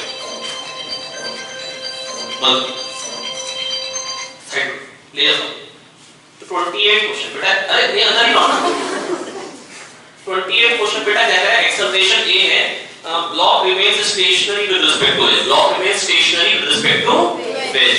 तो बेटा पानी में भी तो बेटा ये भी फ्रिक्शन है, और पानी में बेटा क्या होता है, पानी में भी स्टैटिक फ्रिक्शन का कोई रोल नहीं होता है, पानी में भी स्टैटिक फ्रिक्शन का कोई रोल नहीं होता है। और वहां पे बेटा क्या एंगल बनता था बताइए, जब पानी फिसलता नहीं है तो फिर tan theta equal to a by a, तो क्या ये अलग चीज है, ये भी फ्रिक्शनलेस वो भी फ्रिक्शनलेस, वही आंसर है, वही आंसर। ऐसा ही क्वेश्चन एफएसटी में भी आ चुका, आपको बोल लो कौन सा एफएसटी में था, एमए। अगर मान लो यहां पर याद है मैंने आपको पहले ही बताया, मान लो यहां शादाल को खड़ा करते हैं ना, जिसके कारण ये फ्रिक्शनलेस हो जाए, है ना, एमए एमजी। बेटा अब ये अगर ब्लॉक नहीं चल रहा है तो एमए cos थीटा इधर को फोर्स आएगा, MA sin theta MG cos theta MG sin theta. बेटा जो कंपोनेंट mg का आ रहा है इसके अलावा तो mg sin थीटा होता है, mg cos थीटा कोई रूल नहीं बनाऊंगा, ma cos थीटा इधर को आएगा, इंक्लाइंड प्लेन के अलावा mg sin थीटा बराबर कर देंगे tan थीटा आ जाएगा a by g। वैसे तुमको जरूरत ही नहीं थी करने की क्योंकि वही चीज है। बेटा 29 क्वेश्चन या अच्छा, इसमें बेटा कह रहे हैं ये बिल्कुल बकवास क्वेश्चन 29 ना, इसमें कह रहे हैं कि ये टॉय कार है, उस पे चार्ज q है, फ्रिक्शनलेस सरफेस पे इलेक्ट्रिक फील्ड E लगाई, है ना, 1 सेकंड बाद उसकी वेलोसिटी पाई 6 हो गई, कितनी हो गई 1 सेकंड बाद 0 टाइम पे वेलोसिटी 0 थी, ये कार 1 सेकंड बाद वेलोसिटी 6 हो गई, तो एक्सेलरेशन 6 हो गई। 1 सेकंड में जो वेलोसिटी में चेंज आता है that is known as acceleration, है ना। और फिर कह रहे हैं हमने ना इलेक्ट्रिक फील्ड का जो डायरेक्शन था 1 सेकंड बाद पलट दिया, कह रहे हैं at t = 1 second direction of electric field reverses its direction and motion continues for 2 more seconds। 2 second के लिए हमने मोशन देखा, और टोटल मोशन के लिए हमको बताना है 3 सेकंड में, 3 सेकंड के मोशन के लिए एवरेज वेलोसिटी और एवरेज स्पीड। तो प्यारे बच्चों अगर एक्सेलरेशन 6 है, इलेक्ट्रिक फील्ड पलट दी, पहले जो फोर्स था q क्या फोर्स अब चेंज हो गया, फोर्स वही है मैग्नीट्यूड में, मास वही है, एक्सेलरेशन वही होगा। पहले 1 सेकंड में वेलोसिटी बढ़ रही थी 6 से, अब 1 सेकंड में वेलोसिटी घटेगी, तो t = 2 सेकंड में वेलोसिटी विल बी 0, और 3 सेकंड में वो वापस आ जाएगा, वेलोसिटी क्या हो जाएगी, वेलोसिटी क्या हो जाएगी, क्योंकि अब भी बेटा देखो मैंने कहा इलेक्ट्रिक फील्ड ने डायरेक्शन पलट लिया, तो बेटा जब इलेक्ट्रिक फील्ड का डायरेक्शन पलट गया और इससे ये नहीं हुआ कि फोर्स चेंज हो गया या एक्सेलरेशन चेंज हो गया, magnitude of acceleration is still the same, तो अगर एक्सेलरेशन वही है तो बेटा 1 सेकंड में वेलोसिटी 6 से ही बढ़ेगी, तो 0 से 6 हुई, पहले 1 सेकंड की बात, 0 से 6 हुई, एवरेज वेलोसिटी हो जाएगी 3, कितनी हो जाएगी 3 * 1 ट्रेवल, अगले 1 सेकंड के लिए फिर से 3, एवरेज वेलोसिटी 2 टाइम 3 ट्रेवल, उससे अगले 1 सेकंड के लिए 0 से 6 हुई, फिर से एवरेज वेलोसिटी 3, फिर से उसमें 3 ट्रेवल, तो total distance travelled 9 by 3 total distance upon total time, average speed कितनी आ गई 3, डिस्प्लेसमेंट कितनी 3 minus 3, दैट इज डिस्प्लेसमेंट क्या है 3 अपॉन टाइम क्या है 3, तो बेटा 3 एवरेज स्पीड है और एवरेज वेलोसिटी बेटा क्या हो जाएगी 1, नहीं है समझ में? आगे क्वेश्चन नंबर 30 स्क्रू गॉज का क्वेश्चन है, पढ़ो आगे? Yes sir. आगे समझ में? Yes sir. Question number 30 screw gauge का बहुत ही खतरनाक क्वेश्चन है बेटा। स्क्रू गॉज में होता क्या, जैसे मान लो कोई भी मतलब स्क्रू गॉज है, उसमें एक तो मेन स्केल रीडिंग आती है, क्या आती है बेटा? मेन स्केल रीडिंग आती है। जैसे मान लो कोई कह रहा है 5 mm आई, तो 5 mm और मान लो कह रही है 37 डिवीजन ऑन सर्कुलर स्केल।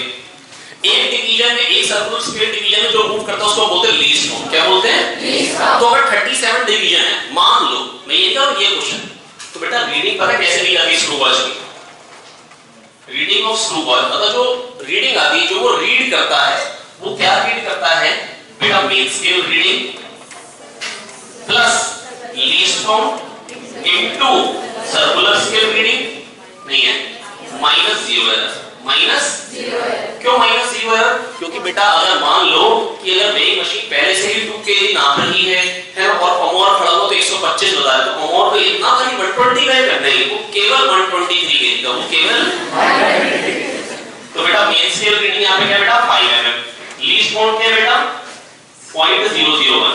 तो अब 5 mm को पहले तो सेंटीमीटर में करो क्योंकि ये सेंटीमीटर में, आंसर भी सेंटीमीटर में ये मैंने वैसे तो प्यारे बच्चों मैं बस आपको ये कहना चाह रहा हूं। तो यहां पर बेटा जो मतलब जो पूछा गया डायमीटर कितना, डायमीटर क्या होगा main scale reading which is 5 mm which is 0.05 centimetre plus circular division कितने हैं 25 circular scale reading into least count 0.001 है, क्या हो गया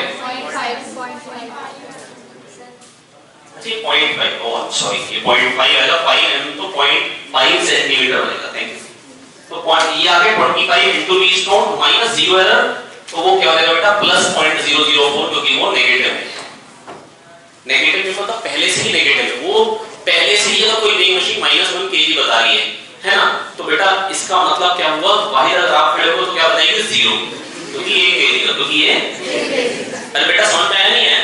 तो बेटा हमको एक्चुअल में क्या करना पड़ेगा ऐड करना पड़ेगा, है ना? तो हमेशा 0 एरर सब्ट्रैक्ट करते हैं, हमेशा 0 एरर सब्ट्रैक्ट, ठीक है? क्या ये बात समझ में आ गई? अगले क्वेश्चन पे चलोगे रुकोगे? हां तो प्यारे बच्चों और देखते हैं क्वेश्चन नंबर 31। बेटा कह रहे हैं ब्रूस्टर्स एंगल पे क्वेश्चन है, यहां से लाइट आ रही है, reflected and refracted are perpendicular. इसका मतलब क्या है? Reflected light is polarised. और बेटा जो इलेक्ट्रिक फील्ड के वाइब्रेशन होते हैं वो कौन से वाले आते हैं रिफ्लेक्शन में? ये है ना? कई बार याद है हमने कहा था इसे टप्पा खा के निकल जाएंगे, ऐसे आप समझ लो, ये वाला तो काट के अंदर घुस जाएंगे, याद आई बात? Yes sir. रटने के लिए तरीका आपको ये वाला था, है ना? तो बेटा मैंने आपको तो आपको ये मालूम है कि ये ऐसे आएंगे और ये वाला वाइब्रेशन रह जाते हैं। तो बेटा ये जो अब रिफ्लेक्टेड, अब ऑप्शन क्या है? Reflected light is polarised with electric vector parallel to plane of incidence, no plane of incidence ये, और इलेक्ट्रिक वेक्टर कौन सा? ये perpendicular to plane of incidence which is option 2। और बेटा आई कह रहे हैं sin inverse 1/μ tan inverse 1/μ, no i होता है tan इनवर्स में। क्या ये बात याद है? Yes sir. बेटा कैसे निकालते हैं? 1 * sin i, यहां से जो लाइट आ रही है बेटा ये ऐसे गई, ये इससे 90 डिग्री में, ठीक है बेटा? मान लो ये आई है तो बेटा इधर ये 90 है, ये आई है, ये 90 है, 90 माइनस आई है, तो 1 * sin i is equals to μ * cos i। तो यहां से tan i क्या आएगा? μ, तो i क्या आएगा? tan inverse μ। तो ये झूठ बोल रहे हैं। 32 क्वेश्चन, 32nd वाले क्वेश्चन बेटा पता कहते हैं सेम कैपिटल D है, एक बार एंगुलर फ्रिंज विड्थ जो आ रही है वो 0.2 आ रही है और एक बार 0.21 आ रही है। तो स्मॉल d पहले 2 mm था तो बाद में कितना हो जाएगा? प्यारे बच्चों अगर स्मॉल d पहले 2 mm था तो अगर मेरे को ये बढ़ानी है तो स्मॉल d को इससे कम करना पड़ेगा, स्मॉल d को इससे कम करना पड़ेगा।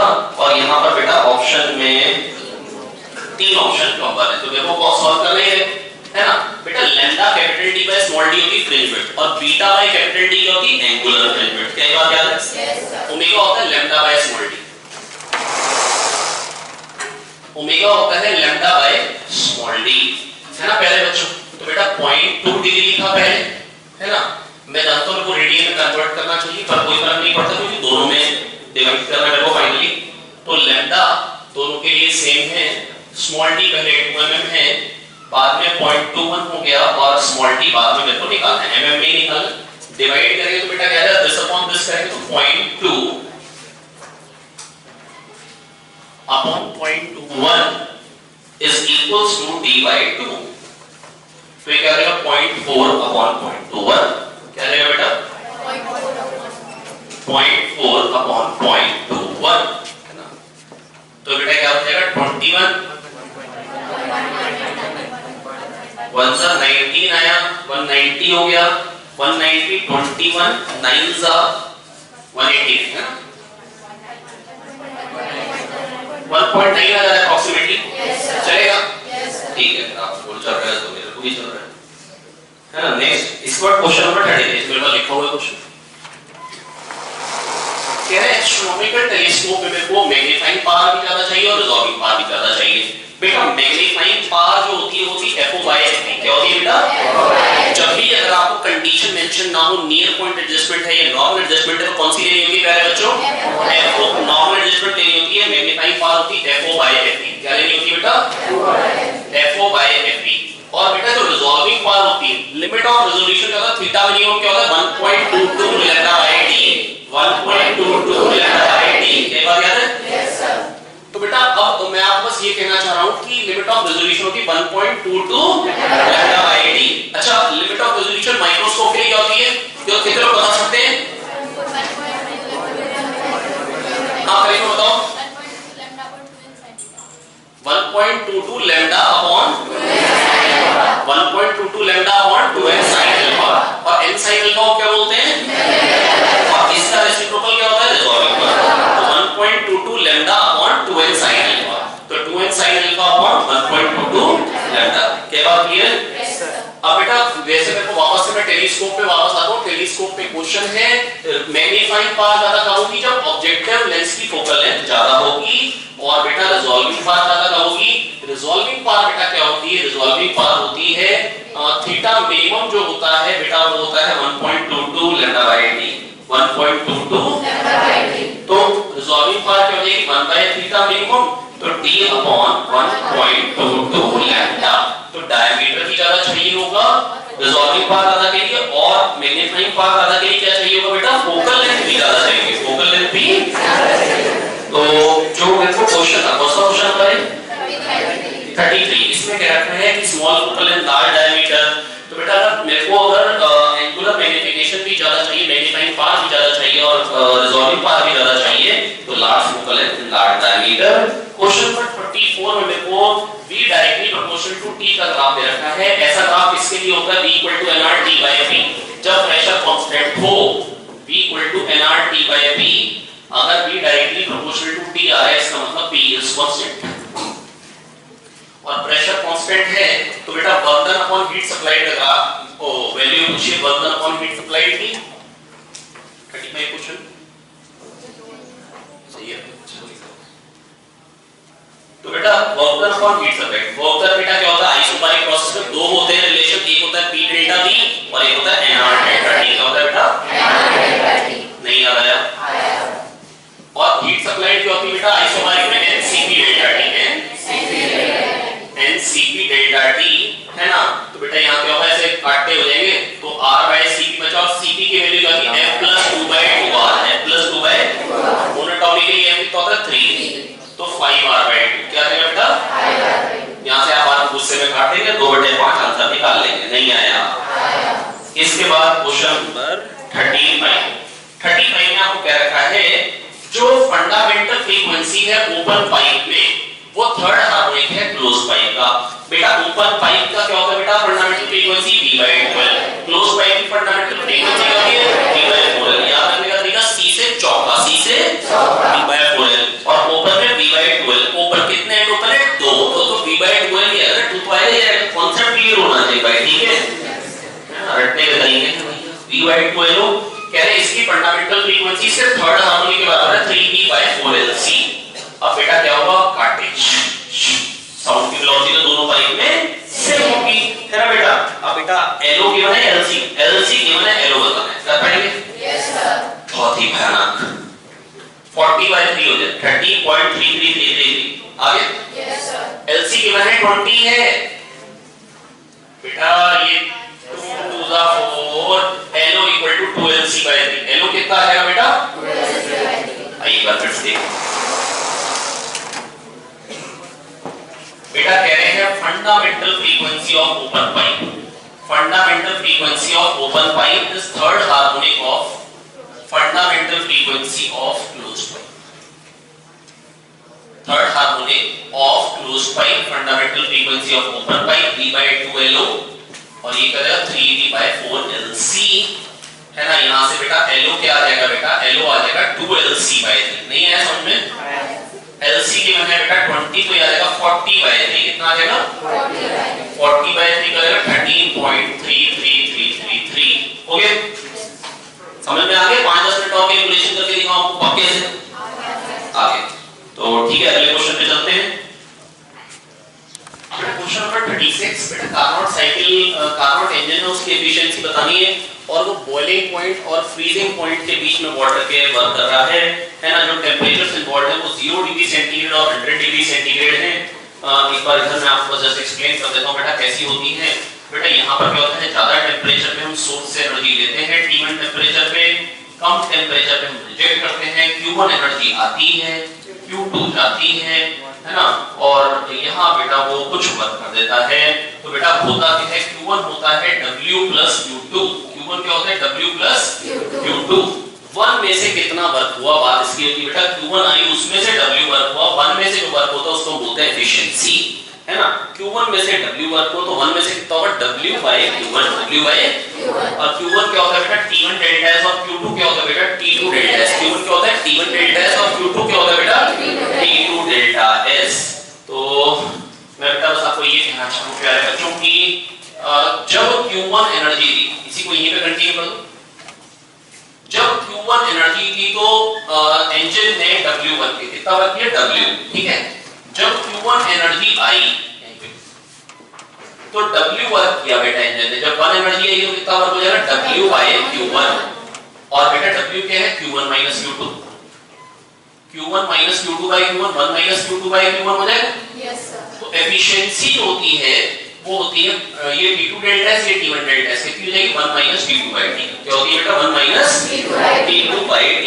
मैंने कोशिश करी आपको थोड़ा सा रिवाइज कराने की है ना। चलिए ये तो आगे बढ़ेंगे है ना। कहीं नहीं समझ में आया तो रिवाइज करके देख सकते हैं दोबारा से ठीक है। तो बेटा यहाँ पर क्या आ जाएगा कि जो एफिशिएंसी होती है वो होती है 1 - T2/T। वापस से पहुंचता हूं तो 1 - T2 ऊपर कौन सा टेंपरेचर आता है कम वाला 273 और नीचे कौन सा टेंपरेचर आता है ज्यादा वाला 373 100/373 परसेंटेज में पूछेंगे तो अभी 1 में से कितना वर्क हो रहा है तो 100 में से कितना होगा * 100 नहीं आया समझ में। ये 1 में से कितना वर्क हुआ ये होता है 1 एनर्जी आई तो उसमें से कितना वर्क कुछ तो धुआं निकल गया पीछे से यही है जो इनएफिशिएंसी क्रिएट कर रहा है ना। तो 100/373 * 100 करना है बेटा। देखो अगर ये होता 400 तो 25% आता लेकिन ये 400 से कम है तो 25% से ज्यादा आएगी जो कि एक ही ऑप्शन में थी। कैलकुलेशन भी बहुत इजी थी। इसके बाद आगे क्वेश्चन नंबर 37 बढ़े आगे यस सर।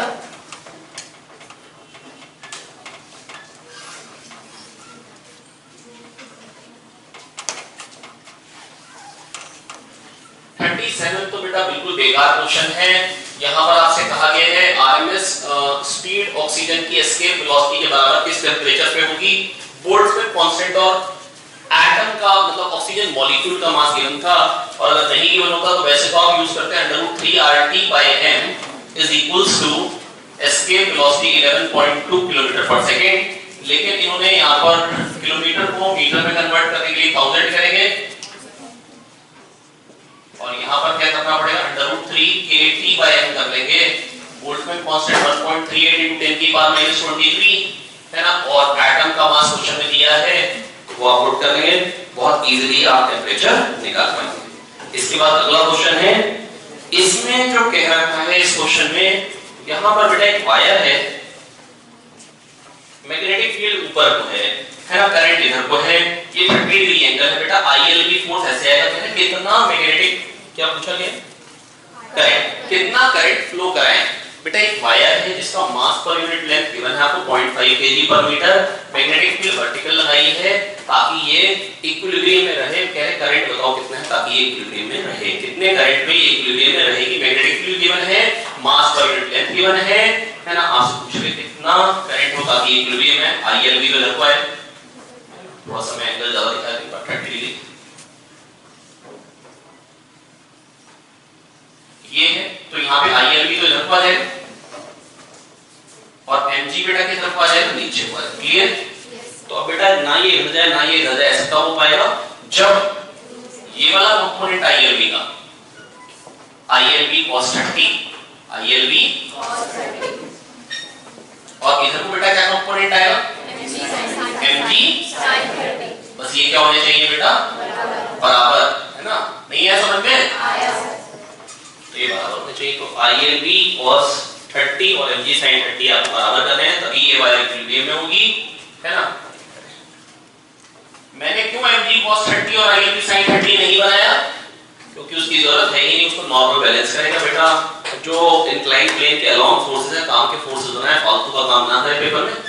तो mg sin 30 मतलब mg/2, ILV cos 30 मतलब √3/2। यहां से उठा के कर देना, क्यों? क्योंकि मास पर यूनिट लेंथ क्वेश्चन में गिवन है, g पता है, b पता है, खाली एक अननोन है, I निकाल लेंगे। क्या दो आ गया? नहीं आया? आ गया। इसके बाद अगला क्वेश्चन 39 क्वेश्चन बेटे थोड़ा सा कैलकुलेटर का है ना। यहाँ पर बेटा आपको L गिवन है, C गिवन है, R गिवन है। L गिवन है, C गिवन है और R गिवन है। आपको आपसे पावर लॉस पूछा है, L पता है तो आपको एक्सेल निकालना पड़ेगा। आपको क्या करना पड़ेगा? एक्सेल निकालना पड़ेगा, जो कि 6.28 आ जाएगा ओमेगा L करेंगे तो। ये 20 मिली हेनरी है, बहुत भयानक भी नहीं कैलकुलेशन। अगर आप करेंगे तो आप करते चले जाएंगे 20 × 10⁻³ और ओमेगा क्या करेगा 314 ये ना। तो ये बेटा 6.28 आ जाएगा और xc अगर आप 1/ओमेगा c से सिमिलरली निकालेंगे तो आ जाएगा 31.84। और आपको पता है बेटा जो पावर लॉस होती है वो बेटा क्या होता है Vrms Irms cos phi। बेटा ये क्या होता है Vrms Irms cos phi और cos phi बेटा क्या होता है R/Z। और cos phi क्या होता है बेटा R/Z। तो ये क्या बन जाएगा Vrms IRMS को लिख सकते हैं Vrms/Z, cos phi हो जाएगा R/Z। तो ये क्या बन जाएगा Vrms² by Z² into R। क्या Vrms आपको मालूम है 10/2 5/2 का स्क्वायर क्या आएगा 50। ठीक है, Z² कैसे निकालेंगे R² plus XL minus XC²। R², अब R² क्या है 50² और XL minus XC² क्या बनता है लगभग क्या बन जाएगा ये 25 का स्क्वायर 625 अगर 2500 जोड़ूंगा तो किसका स्क्वायर बन जाएगा लगभग 50 into 2 plus 1 50 into 2 हो गया 100। ये 600 आ रहा है तो बेटा लगभग 56 का स्क्वायर आएगा। मैं क्या यूज कर रहा हूं, मेरे दिमाग में कैलकुलेशन कैसे कर रहा हूं मैं आपको बता सकता हूं। बेटा मैं क्या सोच रहा हूं, मैं इस तरीके से सोच रहा हूं कि जो n² plus 2n plus 1 होता है n+1² 2n plus 1 जोड़ना होता है। क्या जोड़ना होता है अगले स्क्वायर के लिए। ठीक है, तो twice of 50 plus 1 लगभग 101 जोड़ेंगे। अगले वाले के लिए 103 जोड़ना पड़ेगा, मतलब 100 के एडिशन से अगले का स्क्वायर आ रहा है। अरे नहीं आया, 50 का स्क्वायर है 2 into 50 plus 1 जोड़ेंगे 101 तो 51 का स्क्वायर और 51 के स्क्वायर में क्या जोड़ेंगे 2 into 51 plus 1 103 जोड़ेंगे, फिर अगले वाले के लिए 105। तो बेटा मेरे को ना ये पता था 625 जोड़ रहे हैं तो बेटा ये 56 स्क्वायर बन जाएगा। ये क्या बन जाएगा तो बेटा क्या आ जाएगी कैलकुलेशन क्या आएगी Vrms² दैट इज 50। सही बोल रहा हूं। और R क्या है बेटा 50 ये है और नीचे क्या आ रहा है बेटा 56 स्क्वायर। नीचे क्या आ रहा है बेटा 56 स्क्वायर। यार ये तो 1 से कम वाले ऑप्शन तो 3 है यहाँ पे, मतलब आपको थोड़ा सा कैलकुलेशन करनी रहेगी। 50/56 का स्क्वायर 50/56 तो बेटा क्या बन जाएगा 50/56 क्या बन जाएगा 50/56 पहले कैलकुलेट करें क्या बन जाएगा बता देना 25/26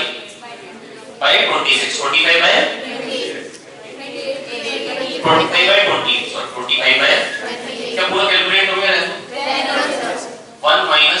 25/28 सॉरी 25/28 है अप्रोक्सीमेटली 1 है तो 1 माइनस की फॉर्म में क्या लिखेंगे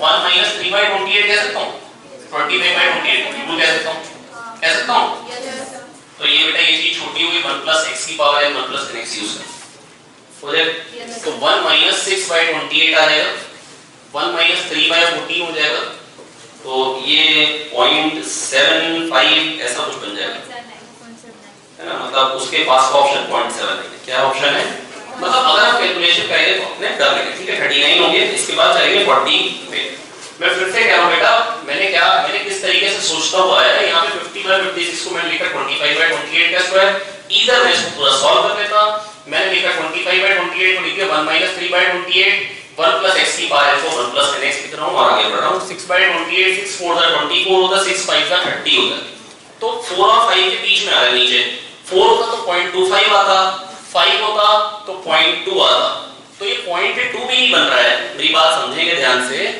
जब मैं यहां पे एक बार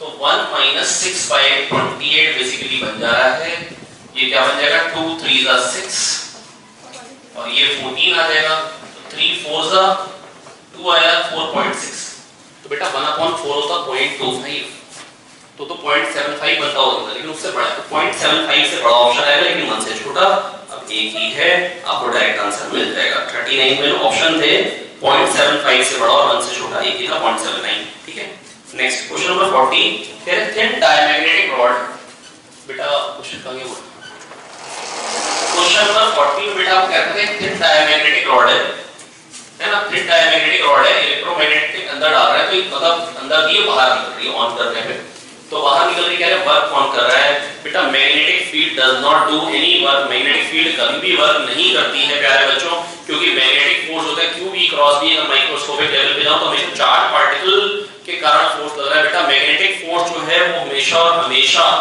मैग्नेटिक फील्ड से परपेंडिकुलर वेलोसिटी से परपेंडिकुलर होता है QV cross B magnetic force कभी वर्क नहीं करता है मैं आपको समझा चुका था बेटा ये जो भी एनर्जी आएगी वो किससे आएगी करंट सोर्स से किससे आएगी करंट सोर्स से कई बार याद आ चुकी है पक्का आ गई और एक्सप्लेन करो इसको मैं कितने लोगों को समझ में नहीं आया ये चाहे तो बता सकता हूं लेकिन बेटा ये आपको एक ही बात ध्यान में लीजिए मैंने आपको सिखाई थी कभी ऐसा मत सोच लेना मैग्नेटिक फील्ड वर्क कर रही है कुछ लोग इसका आंसर मैग्नेटिक फील्ड समझ लेते हैं कि भाई ये जो भी वर्क हो रहा है बेटा केवल और केवल करंट सोर्स का जो भी वर्क हो रहा है केवल और केवल किसके कारण हो रहा है क्या समझाऊं ये याद है बेटा कई बार होता क्या है ना आपको मन में आता है कि जैसे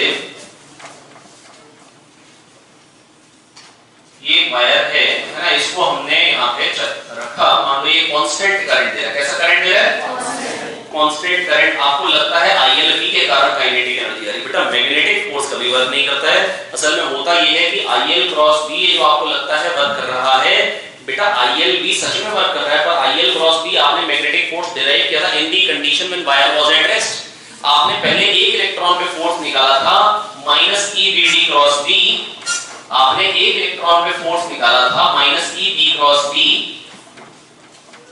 और फिर आपने इसका समेशन किया था और आपने एवरेज वेलोसिटी को VD बोला मतलब करंट करेंगे वायर के अलोंग पर बेटा अगर वायर चल रही होगी तो क्या एवरेज वेलोसिटी VD आएगी या साथ में कुछ V वेक्टर भी आएगा साथ मान लो कि पॉजिटिवली चार्ज है मान लो एक बार चले ताकि बार-बार -V क्रॉस B नहीं लिखना पड़ेगा चलेगा तो बेटा अब अगर सोचोगे वायर के पास अगर V वेलोसिटी V हो तो एवरेज वेलोसिटी में V भी आएगा और एक VD भी आएगा बच्चों नहीं आया समझ में आगे है नहीं आया है आगे है तो बेटा बस मैं आपको ये कहना चाह रहा हूं V वेक्टर भी आएगा VD भी आएगा तो V के कारण जो फोर्स आएगा ना बेटा V क्रॉस B वो इधर को आएगा जो EBB के कारण फोर्स आएगा बेटा वो इधर को आएगा और उसके कारण जो वर्क होगा EBB ये इधर को है और VD नीचे तो पर सेकंड जो वर्क हुआ मतलब या dt टाइम में निकालो तो EBB into VB dt into cos t क्योंकि ये फोर्स इधर को आया EBB डिस्प्लेसमेंट इलेक्ट्रॉन के नीचे आया और EBDB के कारण जो वर्क आएगा वो आएगा EBDB ये आएगा इधर को EBDB और वायर की वेलोसिटी है VB वायर की वेलोसिटी V है dt टाइम में VBT चलेगी तो जितना ये पॉजिटिव है उतना ही दूसरा नेगेटिव है ये जो नेगेटिव वाला वर्क है EBB, ये जो नेगेटिव वर्क कर रहा है, ये काइनेटिक एनर्जी को, इलेक्ट्रॉन की वेलोसिटी को कम करना चाहता है, करंट कम करना चाहता है, पर करंट कम नहीं हो रहा है, पर करंट कम नहीं हो रहा है। मैग्नेटिक फोर्स का टोटल वर्क बेटा 0 है। आपको इतना ज्ञान नहीं होना चाहिए, बस आपको एक भरोसा होना चाहिए कि मैग्नेटिक फोर्स वर्क नहीं करने वाला है। आपको हो सकता है IL क्रॉस भी दिखे। मैं बस आपको एक ही बात समझाई, जैसे क्वेश्चन अगर मान लो रिपीट होता था या इस टाइप का कोई क्वेश्चन बनता है, ये वायर को काइनेटिक एनर्जी किसने वर्क करके दी है, तो आप ये ना सोचे मैग्नेटिक फोर्स। मैं बस जस्ट एक छोटा सा एग्जांपल लेता हूं कि अगर यहां पर ये मान लो ब्लॉक है, मैंने फोर्स लगाया, ये ब्लॉक ऊपर जा रहा है, बेटा क्या नॉर्मल फोर्स रिस्पांसिबल है ऊपर ले जाने की, पर क्या वर्क नॉर्मल ने किया? नहीं। नॉर्मल का एक कंपोनेंट पॉजिटिव वर्क भी करेगा और एक नेगेटिव, पर नॉर्मल का टोटल वर्क क्या होगा? 0। हां, नॉर्मल के बगैर ऊपर नहीं जा सकता, पर नॉर्मल का वर्क क्या है? 0। नॉर्मल का वर्क क्या है? नॉर्मल इधर है, डिस्प्लेसमेंट इधर है। नॉर्मल का टोटल वर्क 0 है। मैं आपको ये कहना चाह रहा हूं QV क्रॉस B का टोटल वर्क 0 होता है। QV क्रॉस B का टोटल वर्क क्या होता है? क्योंकि वो वेलोसिटी से परपेंडिकुलर होता है, क्योंकि वो वेलोसिटी से। आपको IL क्रॉस B जो मालूम है वो क्या है बेटा? मैग्नेटिक फोर्स का कंपोनेंट है। तो अगर आपको कभी लग भी रहा हो मैग्नेटिक फोर्स वर्क कर रहा है, तो आप एक कंपोनेंट का वर्क देख रहे हैं, हमेशा याद रखें मैग्नेटिक फोर्स का वर्क क्या होता है पूरे सिस्टम के लिए? Always 0, always. क्या समझ में आ गई बात? मैं 10 मिनट और बोल सकता हूं, आगे समझ में? बेटा देखिए क्वेश्चन नंबर 41 बेटा क्या कह रहा है कि बेटा जो करंट सेंसिटिविटी वो 5 डिवीजन पर मिली एंपियर है, जो वोल्टेज सेंसिटिविटी है वो 20 डिवीजन पर वोल्ट है। बेटा या तो दो ऑप्शन है इसको करने के लिए, रेजिस्टेंस पूछा है गैल्वेनोमीटर का कितना है, या तो आप सोच लीजिए कि अगर 1 मिली एंपियर में 5 डिवीजन, तो 4 मिली एंपियर में 20 डिवीजन हो जाए, बराबर हो जाए।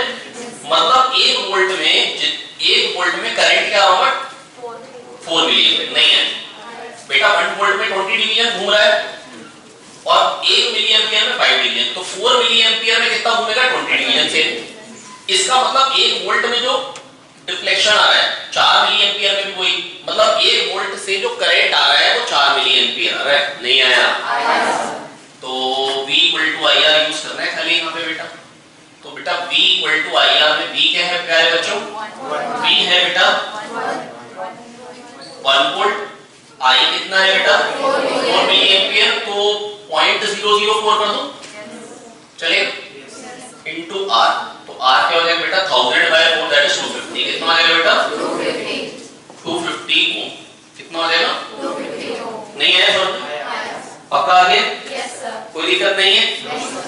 और बेटा अगर आपको लगे नहीं हम लकीर के फकीर, तो बेटा करंट सेंसिटिविटी क्या होती है? NAV/C। क्या होती है बेटा? NAV/C। थोड़ा के बस खाली क्वेश्चन नंबर 41 और सॉल्यूशन है ना। तो बेटा करंट सेंसिटिविटी बेटा क्या होती है बताएंगे जरा? NAV/C। क्या होती है बेटा? आप ब्रदर कितनी होती है? B AB बहुत ही शानदार बेटा है। तो बेटा देखो करंट सेंसिटिविटी जो बेटा होती है ना बेटा, मैं आपको याद दिलाता हूं, ये इस तरीके की बेटा सिलिंड्रिकल मैग्नेट है। इसमें क्या है बेटा? कॉइल। क्या है बेटा? कॉइल है ना। अब बेटा जो मैग्नेटिक फील्ड बेसिकली जो टॉर्क लगाएगी वो क्या लगाएगी? NIAB sin 90। NIAB sin 90 बराबर c थीटा। तो बेटा 1 एंपियर से कितना घूमेगा उसको बोलते हैं करंट सेंसिटिविटी NAV/C, और θ/b इसको बोलते हैं वोल्टेज सेंसिटिविटी। IR होती है वोल्टेज, नहीं है IR, तो यहां पे कहते हैं NAV/RC। 1 वोल्ट से कितना घूमेगा?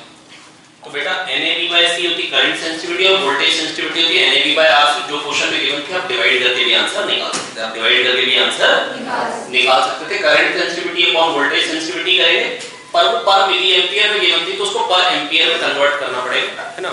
और आप डिवाइड करेंगे तो क्या मिलेगा फाइनली? R। क्या मिलेगा फाइनली? पर कांसेप्चुअली डायरेक्टली समझ में आ रहा था कि V = IR से आप रिलेट कर सकते थे बहुत आराम से, इसलिए मैंने वैसे कर दिया। क्वेश्चन नंबर 42 यहां पर क्या गिवन बेटा? कह रहे मास अगर सन का 1/10 हो जाए और जो G है, जो यूनिवर्सल ग्रेविटेशनल कांस्टेंट है, वो क्या हो जाए बेटा? G से 10G हो जाए, तो rain drops will fall faster. ये तो सही बात। हमेशा इनकरेक्ट भी होगा तो बेटा पहले करेक्ट ही सोचेंगे, करेक्ट ही करेंगे, नहीं तो मतलब बढ़िया नहीं होता, गलती हो जाती। रेट ऑफ फास्टर क्यों रहेंगे बेटा? क्योंकि अगर G 10G हो गया तो ग्रेविटेशनल फील्ड जो अर्थ की होगी G_me/re² वो बढ़ जाएगी, तो बेटा जो फोर्स आएगा वो ज्यादा आएगा। अगर फोर्स ज्यादा आएगा तो बेटा टर्मिनल वेलोसिटी जो होती है 2/9r² d minus rho g/eta, d minus rho g/eta। तो बेटा ये बिल्कुल पक्की बात है कि टर्मिनल वेलोसिटी फिर बेटा क्या आ जाएगी, ज्यादा आ जाएगी, क्योंकि g जो होता है वो G_me/r², g बढ़ गया तो मतलब रेंज ऑफ तेज है। Walking on the ground will become difficult, क्योंकि g बढ़ जाएगा। आप सोचो आपका वेट 10 टाइम्स हो गया, मतलब अगर आप सोचो जैसे आप 50 केजी के हो और वो 500 केजी, मोबाइल को उठा के आप चलो, है ना, तो मतलब तुम्हारी चटनी हिल जाएगी। तो बेटा बस मैं आपको ये कहना चाह रहा हूँ कि walking on the ground would become difficult because के बाद time period of simple pendulum earth would decrease. Yes, ये भी सही बात है। क्यों? क्योंकि 2π/L/g होता है, g बढ़ गया तो वैल्यू कम हो गई, g on earth will not change, but g तो बढ़ जाएगा। तो इनकरेक्ट कौन सी, ये वाली दैट इज जो मेरे को इनकरेक्ट ढूंढनी थी, वो कौन सी स्टेटमेंट है, स्टेटमेंट कौन सी बेटा, स्टेटमेंट 4। ब्रज वो बात दौड़ गया। हां, तो ये देखिए आपके सामने ब्रज आ रहा है, बहुत शानदार अपनी कला का प्रदर्शन कर, इनके लिए तालियां हो जाए। हां चलिए पहले मेट्रो लेते हैं, बहुत ही शानदार मेट्रो बस बेटा बहुत। हां तो आइए हम ब्रज बेटा solid sphere in rolling motion. बेटा सॉलिड स्फीयर ना सॉलिड स्फीयर क्या कर रहा है, रोल कर रहा है। प्यारे बच्चों मेरी बात सुनिए ध्यान से, बेटा सॉलिड स्फीयर जो है वो रोल कर रहा है, सॉलिड स्फीयर जो है वो रोल कर रहा है। नहीं समझ में पक्का आगे? वैसे इन दोनों को इसीलिए बुलाया गया ताकि है ना इनके साथ के बच्चे को देख के खुश हो जाए, ठीक है। तो बेटा मैं बस आपको ये कहना चाह रहा हूं बेटा, काइनेटिक एनर्जी जो है translational motion upon total kinetic energy, solid sphere roll करके आ रहा है बेटा। ट्रांसलेशनल काइनेटिक एनर्जी होती है ½ mv², और टोटल काइनेटिक एनर्जी बेटा क्या होगा, सॉलिड स्फीयर रोल कर रहा है, आई किस एक्सिस से बोर्ड लेंगे, एक्सिस ऑफ रोटेशन, और एक्सिस ऑफ रोटेशन कौन सा पॉइंट होता है बेटा, जो रुका होता है, तो रुकता कौन सा पॉइंट है, जो पॉइंट ऑफ कांटेक्ट ग्राउंड पे हो, जो ग्राउंड के कांटेक्ट में पॉइंट होता है वो रुका हुआ आप देख सकते हैं ना, उसी के बोर्ड आपको घूमता हुआ लगता है ना। तो ½ I ω² में आई क्या आएगा, 2/5 plus 2/5 mr² plus mr², half 7/5 m r² ω² जो v वो ½ mv² काटते हैं और 5/7 चुपके से आंसर निकालते हैं। शायद समझ में आ गया हो? Yes sir. कोई दिक्कत नहीं? प्राण नहीं निकलना चाहिए।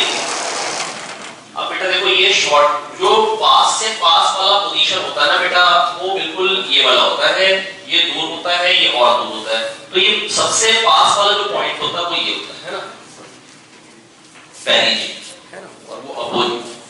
तो बेटा बस मैं आपको ये बताऊंगा कि यहाँ पर पास में जितना पास आता जाएगा, जितना पास में आएगा उतना ग्रेविटी पॉजिटिव वर्क करेगी, जितना दूर जाएगा उतना ग्रेविटी नेगेटिव वर्क करेगी, काइनेटिक एनर्जी कम होगी। तो यहाँ काइनेटिक एनर्जी कम है, पास में ग्रेविटी वर्क की आप कह सकते हैं पोटेंशियल एनर्जी कम हो गई। बेटा जितनी अट्रैक्शन वाली चीजें पास में उतनी एनर्जी क्या होगी, कम। बेटा इसका अर्थ के साथ क्या अट्रैक्शन है या रिपल्शन है? यहाँ एनर्जी ज्यादा होगी या यहाँ, और पोटेंशियल एनर्जी अगर ज्यादा होगी ऊपर जा रहा है, काइनेटिक एनर्जी क्या होगी, कम। तो अट्रैक्शन वाली चीजें दूर, तो पोटेंशियल एनर्जी ज्यादा, काइनेटिक एनर्जी कम। आप इसके पास आएगा अट्रैक्शन में बेटा वर्क होगा तो काइनेटिक एनर्जी बढ़ जाएगी। तो Ka जो होगा वो Kb से बड़ा होगा, और जो Kb होगा इन टर्न वो Kc से बड़ा होगा। बस आपसे ही जो order of kinetic energy at Kb and C। इसके बाद बेटा क्या है, सॉलिड स्फीयर है rotating freely about its axis of symmetry, है ना। इसमें पूछा बेटा की following quantities will remain constant. बेटा कौन सी क्वांटिटी कांस्टेंट रहेगी? बेटा अगर हम एंगुलर मोमेंटम, क्योंकि बेटा टोटल फोर्स 0 कह रहे, कोई एक्सटर्नल फोर्स नहीं है, कोई एक्सटर्नल टॉर्क नहीं है, तो बेटा इसका मतलब क्या होगा, एंगुलर वेलोसिटी तो बेटा पक्का है चेंज होने वाली है, क्योंकि आई बढ़ गया, क्योंकि आई बढ़ जाएगा, मोमेंट ऑफ इनर्शिया बढ़ जाएगा। और अगर बेटा मोमेंट ऑफ इनर्शिया, बेटा मैं बस आपको इतना ही कह सकता हूं, अगर आप उसको गर्म कर रहे हैं, मान लो एक्सपैंड कर रहे हैं, तो फोर्स टॉर्क 0 है, बेटा क्या कंजर्व रहता है, एंगुलर मोमेंटम। क्या कंजर्व रहता है? Angular momentum. और एंगुलर मोमेंटम अगर कंजर्व है, L²/2I होती है बेटा काइनेटिक एनर्जी। ½ I ω² को ऐसे लिख सकते हैं। तो बेटा ये तो बिल्कुल पक्का है कि अगर L कांस्टेंट है और I बढ़ रहा है तो काइनेटिक एनर्जी 100% बेटा क्या करेगी, घट जाएगी, है ना। तो बेटा मैंने आपको समझाया है ना ये क्वेश्चन। अब बेटा आप कोशिश करें, पढ़ते रहें, बढ़िया करके मेहनत करते रहें, है ना।